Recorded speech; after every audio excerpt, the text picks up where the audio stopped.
Welcome to plantation info. ಮಣ್ಣಿನಲ್ಲಿ ಜಲಜನಕದ ಸಾಮರ್ಥ್ಯ ತಿಳಿಯಲು pH ಮೀಟರ್ ಬಳಸುವ ಬಗ್ಗೆ ಈ ವಿಡಿಯೋದಲ್ಲಿ ನಾನು ನಿಮಗೆ ಮಾಹಿತಿ ಕೊಡ್ತಾ ಇದ್ದೀನಿ. pH ಮೀಟರ್ ಬಂದು ಮಣ್ಣಿನ pH ಲೆವೆಲನ್ನು ತಿಳಿಸುತ್ತದೆ.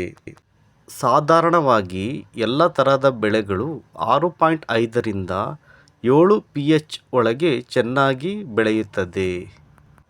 pH ಮೀಟರಲ್ಲಿ 7 ಇದ್ದರೆ ನಿಮ್ಮ ಮಣ್ಣು ನ್ಯೂಟ್ರಲ್ ಆಗಿದೆ, ಅಂದರೆ ತಟಸ್ಥವಾಗಿದೆ ಅಂತ ಅರ್ಥ. 7ಕ್ಕಿಂತ ಕಡಿಮೆ ಇದ್ದರೆ ನಿಮ್ಮ ಮಣ್ಣು ಆಮ್ಲೀಯವಾಗಿದೆ ಎಂದು ಅರ್ಥ.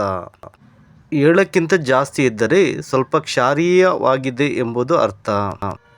ಎಲ್ಲ ತರಹದ ಬೆಳೆಗಳು ಸಾಧಾರಣವಾಗಿ 6.5ರಿಂದ 7 pH ಒಳಗೆ ತುಂಬ ಚೆನ್ನಾಗಿ ಬೆಳೆಯುತ್ತದೆ.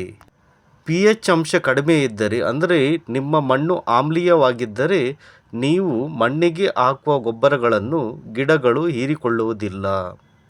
ಹಾಗಾಗಿ ನೀವು pH ಮೀಟರ್ ಬಳಸಿ ನಿಮ್ಮ ಮಣ್ಣಿನಲ್ಲಿ ಆಮ್ಲೀಯತೆ ಜಾಸ್ತಿ ಇದ್ದರೆ, ಅಂದರೆ ಪಾಯಿಂಟ್ ಬಂದು 6.5ಕ್ಕಿಂತ ಕಡಿಮೆ ಇದ್ದರೆ, ನೀವು ಸುಣ್ಣವನ್ನು ಹಾಕಿ ಮಣ್ಣನ್ನು ಸರಿಪಡಿಸಿಕೊಳ್ಳಬೇಕು.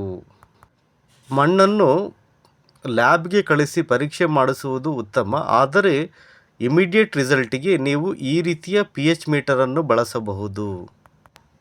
pH ಕಡಿಮೆ ಇದ್ದರೆ ನೀವು ಸುಣ್ಣವನ್ನು ಸೇರಿಸಿ ಮಣ್ಣನ್ನು ತಟಸ್ಥಗೊಳಿಸಬಹುದು. ಅಥವಾ ನಿಮ್ಮ ಮಣ್ಣು ಕ್ಷಾರೀಯವಾಗಿದ್ದರೆ, ಅಂದರೆ pH ಜಾಸ್ತಿ ಇದ್ದರೆ ಸಲ್ಫರ್ ಅಂತ ಗೊಬ್ಬರಗಳನ್ನು ಬಳಸಿ ಸರಿ ಮಾಡಬಹುದು. ಸರಿಯಾದ pH ಲೆವೆಲ್ ಮೇಂಟೈನ್ ಮಾಡಿದರೆ ಮಾತ್ರ ನಿಮಗೆ ಉತ್ತಮ ಇಳುವರಿ ದೊರೆಯುತ್ತದೆ. ನೀವು ಹಾಕುವ ಎಲ್ಲ ಗೊಬ್ಬರಗಳನ್ನು ಎಳೆದುಕೊಳ್ಳುತ್ತದೆ. ಈ pH ಮೀಟರ್ ಬಳಸುವಾಗ ಮಣ್ಣಲ್ಲಿ ಸ್ವಲ್ಪ ತೇವಾಂಶ ಇರಬೇಕು. ಇದರಿಂದ ನಿಮಗೆ ನಿಖರವಾದ ರಿಸಲ್ಟ್ ದೊರೆಯುತ್ತದೆ. ಈ pH ಮೀಟರ್ನ ಆನ್ಲೈನ್ ಬೈಯಿಂಗ್ ಲಿಂಕನ್ನು ನಾನು ಡಿಸ್ಕ್ರಿಪ್ಷನಲ್ಲಿ ಹಾಕಿರ್ತೀನಿ, ಬೇಕಾದರೆ ನೀವು ಬೈ ಮಾಡಬಹುದು. ನೀವು ಕೂಡ pH ಮೀಟರ್ ಬಳಸಿ ನಿಮ್ಮ ಮಣ್ಣನ್ನು ಪರೀಕ್ಷಿಸಿ. ಇದನ್ನು ನೀವು ಗಾರ್ಡನ್ಗೆ ಕೂಡ ಬಳಸಿ ನಿಮ್ಮ ಮಣ್ಣಿನ ಗುಣಮಟ್ಟ ತಿಳಿಯಬಹುದು.